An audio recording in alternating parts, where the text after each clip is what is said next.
తిమ్మాపురం గ్రామంలో శ్రీ షిరిడి సాయిబాబా మందిరంలో 25వ వార్షికోత్సవం సందర్భంగా తెల్లవారుజాము నుండి ఆలయంలో స్వామివారికి ప్రత్యేక అభిషేకాలు, హోమాలు, వేద పండితుల మంత్రోచ్చారణల నడుమ శాస్త్రోక్తంగా జరిపించారు.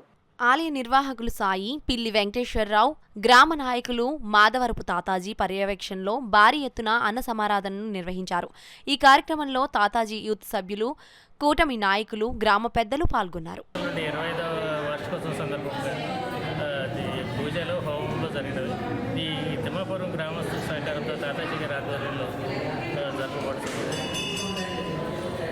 అదే రకంగా ఈరోజు కూడా 50 మంది భక్తులు వచ్చి ఎంతో సంతోషదాయకంగా భోజనం చేస్తున్నారు.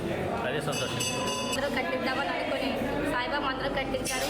తర్వాత నుంచి సాయిబాబా ప్రతి ఏటా వార్షికోత్సవం ఘనంగా చేస్తున్నారు. అలాగే ఈనాటికి 25 సంవత్సరాలు పూర్తయింది. కావున పొద్దున్న నుంచి స్వామివారికి హోమాలు, అభిషేకాలు, ప్రసాదాలు పెట్టారు. తనంతరం భారీ